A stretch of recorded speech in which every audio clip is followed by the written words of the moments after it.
ক্যানিং ভাঙড় জুড়ে শওকত মোল্লার এই ধরনের মানে একটা একটা প্রকল্প এক একটা মানে ছেলে মেয়েদের নামে এই ধরনের প্রজেক্ট করেছে। এগুলো প্রজেক্ট বললে ভুল হবে না, শওকত মোল্লা করেছে। ইতিমধ্যে সরকারিভাবে আমরা যেটা দেখেছি যে অবিলম্বে এই অনন্যকুলটা ভেঙে নিতে হবে।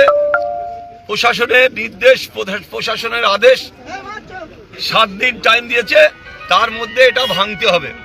তাই আজকে আমরা আমাদের ছেলেদের নিয়ে আমরা এখানে এসেছি, আমরা পরিদর্শনে এসেছি। এসে দেখি যে ভাঙা তো দূরে যাক, এখনো গেট ফেট লাগিয়ে বাবুর মতন বেশ কিছু ছেলে পিলে ওর ভিতরে আছে। তারা তাদের মতো করে ওখানে খাওয়া দাওয়া করছে, ওখানে আছে। আমরা আজকে এখানে এসেছি, সরজমিনে তদন্ত করে দেখছি যে প্রশাসন 1 সপ্তাহের মধ্যে ভেঙে নিতে বলেছে। যদি ভেঙে না নেয় তাহলে আমরা রাস্তায় নামতে বাধ্য হব। দাদা দেখলাম ওর দাদা শওকত মোল্লা ওনার ভাইয়ের দেখলাম বিশাল বড় রিসোর্ট, ওখানে 4-5 বিঘা দখল করে। ওনার ভাই আছে, ওনার মেয়ে আছে, ওনার বউ আছে, ওনার ছেলে আছে। একটা ফ্যামিলি প্রজেক্ট, মানে শওকত মোল্লার ফ্যামিলি তারা প্রজেক্ট করেছে। তাই আজকে আমরা শুধু একটা জিনিসই বলে যাচ্ছি আপনাদের সামনে, যদি 7 দিনের মধ্যে এই অনন্যকুলের এই টোটালটা না তোলা হয় তাহলে কিন্তু আমরা আইএসএফ এর নেতৃত্বরা রাস্তায় নামবো। এখানে একটাও এই মানে ঘেরা যে বাউন্ডারি করা আছে, ঘেরা যে রেলিং করা আছে, এই রেলিং এর একটাও খুঁটি থাকবে না। কেন? পাবলিকরাই নিয়ে চলে যাবে। যেহেতু আমরা দেখছি প্রশাসন যেখানে বলেছে, প্রশাসন দায়িত্ব নিয়েছে, জেলা স্তরে ডিএম থেকে শুরু করে যারা এসডিও বিডিওরা আছে তাদের নির্দেশ দিয়েছে, তারা তাদের কাজ করছে। আর তারা যদি ব্যর্থ হয় তাহলে 1 সপ্তাহ পরে আমরা নিশ্চয়ই আমরা রাস্তায় নামবো। আইএসএফ এর কর্মীরা এখানে একটাও রেলিং এর বেড়া থাকবে না। আমরা সেই নির্দেশ, সেই আদেশ আমরা সেই ঠিক সময় দেব। তাই আজকে আমাদের কর্মীরা, আমি আসছিলাম সবার সাথে কথা বলতে বলতে, দেখেছেন আমরা সেইভাবে যদি আমন্ত্রণ করে আসতাম তাহলে এখানে আমরা বিকালে 2-10 হাজার লোকের একটা জনসমাবেশ করতে পারতাম। করিনি।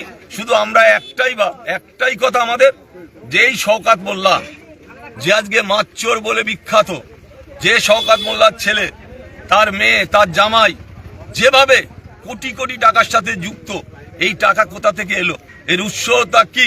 শওকত মোল্লার বইয়ের নামে কয়েকশো বিঘে জমি আছে, কোটি কোটি টাকা আছে। আমরা চাইবো টোটাল ফ্যামিলির যারা আছে তাদের টাকা পয়সা জমি সমস্তটা সরকার অধিগ্রহণ করুক, সরকারের আন্ডারে নিক। যে এরা কোথায় পেল এই টাকা, কোথা থেকে আসলো, এই এত টাকার উৎসটা কি, বা টাকার কোথা থেকে এত টাকা আসলো, এটা শওকত মোল্লার যেমন বলতে হবে, শওকত মোল্লার মেয়ের বলতে হবে, শওকত মোল্লার বোর বলতে হবে, শওকত মোল্লার ছেলে, শওকত মোল্লার জামাই এর সাথে ইনভলভ আছে। তা সত্ত্বেও আমরা দেখেছি বেশ কয়েক বিঘে জমি শওকত মোল্লার ভাই, সেও একটা এই ধরনের একটা প্রকল্প তৈরি করে সেখানেও দেখছি বেশ কয়েক বিঘে মানে 10-20 বিঘে। আর এখানে তো আপনারা দেখেছেন বিশাল জমির কত বিঘে কত একর আমরা বলতে পারবো না। যাই হোক, আমরা যেটা দেখেছি একটা বৃহত্তম প্রজেক্ট, শওকত মোল্লা তিনি তার ছেলের দিয়ে সরকারি জমি দখল করে, সরকারি খাস জমি দখল করে, এই সব জমিগুলো আমরা সরকারের কাছে আবেদন রাখবো।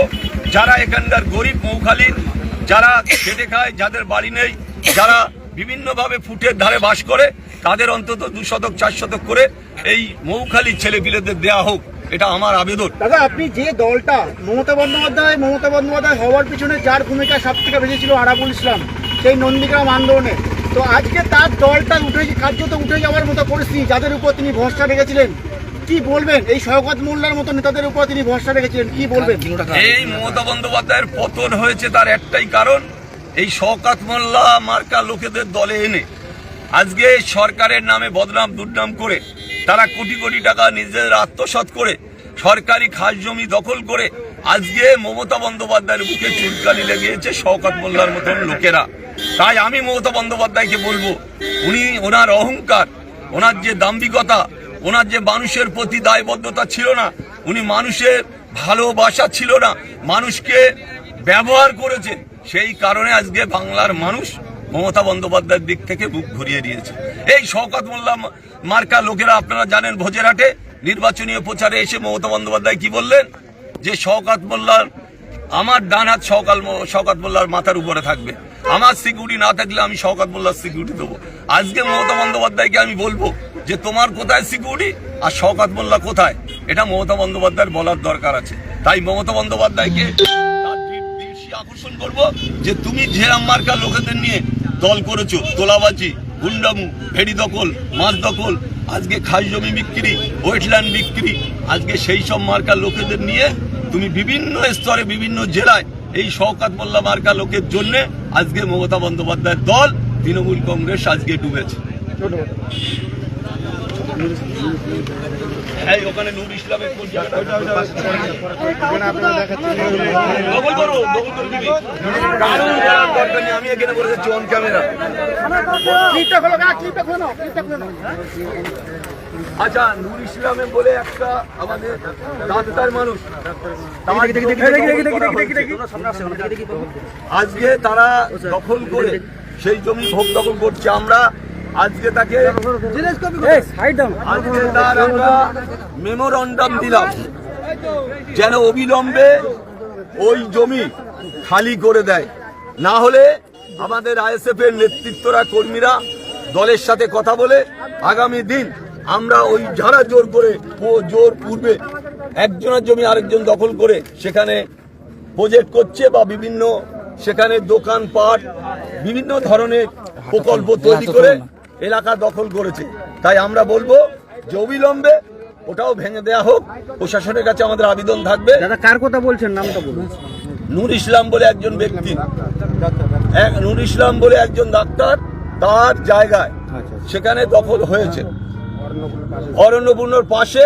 আমরা সেটাও ভেঙে দিতে চাই বা সেটাও যার জমি সে দখল পাক, এটা আমরা আজকে অন ক্যামেরায় আপনাদের সামনে বললাম যে অবিলম্বে সেটাও পরিষ্কার করে দেয়া হোক।